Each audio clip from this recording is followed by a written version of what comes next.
नमस्कार, आप देख रहे हैं इंडिया गोल्ड न्यूज। आइए नजर डालते हैं आज की कुछ खास खबरों पर।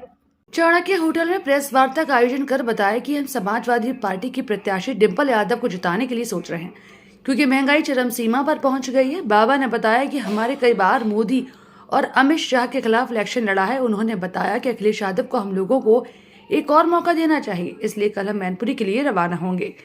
इटावा से जाहिद वारशी के साथ इकबाल कुरैशी की रिपोर्ट, इंडिया गोल्ड न्यूज के लिए। 11 करोड़ मध्यम परिवार वो कॉर्पोरेट इक्विटी से जुड़ के मासिक 5,000 आय कैसे प्राप्त करें, इसका एक प्रोजेक्ट मैंने 2012 में नरेंद्र मोदी जी को दिया था। सुप्रीम कोर्ट में 414/14 से रीट भी की थी।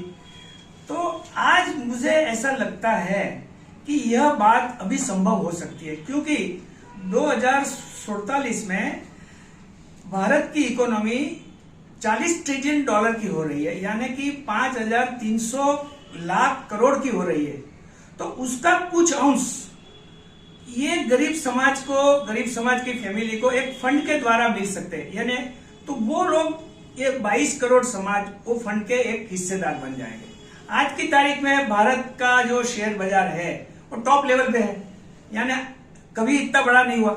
इसका गरीबों को कुछ फायदा नहीं, क्योंकि गरीब के पास शेयर नहीं है, तो वो शेयर बाजार बढ़ने से उनको कोई फायदा नहीं। जब वो लोग इस इक्विटी के मेंबर बन जाएंगे, बोले 1% 2% कुछ भी, यानी they will be part of the equity of the nation. तो जब शेयर बाजार बढ़ेगा तो उनको ऑटोमेटिक उनका फंड बढ़ता जाएगा, और वो जो फंड है वो पेंशन फंड के रूप में काम करेगा, इंफ्रास्ट्रक्चर फंड में। तो उनकी जो आवक है उनसे उनकी मासिक आय बनेगी।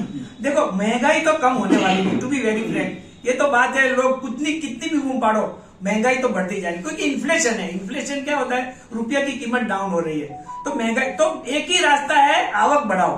तो आवक बढ़ाने के लिए कौन सा जरिया है?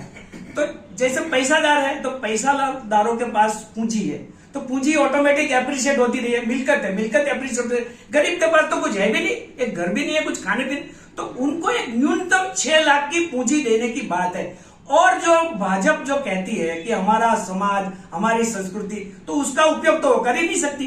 तो हमारी संस्कृति क्या है? हमारी संस्कृति यह है कि एक फैमिली कम से कम 10 या 15 फैमिली से बहुत नजदीक से जुड़ी रहती है। तो मान लो एक फैमिली को 6 लाख मिलता है, तो 11 फैमिली मिलकर 66 लाख का एक फंड मिलेगा उनको। तो हर एक परिवार में से एक आदमी को वो नौकरी या स्वरोजगार देने की कोशिश कर सकता है। देखिए, ये किसान की बात करते हैं, तो एक किसान के बाप दादा की जमीन एक ही ठिकाने है, कितने भाग पड़ गए। और किसी के पास ट्यूबवेल नहीं है, किसी के पास न ग्रीन हाउस है, न कुछ नहीं, किसी के पास अच्छी खाद लेने के पैसे नहीं है, न बीज लेने के पैसे। मगर ये जो सब परिवार है, एक ही बाप के बेटे हैं, समझो एक ही दादा के बेटे, वो इकट्ठा होके 10 या 15 परिवार, तो 1 करोड़ का उनकी पूंजी होगी। वो गारंटी फंड होगा, वो उसको यूज नहीं कर सकेंगे। मगर जो यदि वो चाहेंगे कि मेरा इधर ट्यूबवेल होना चाहिए,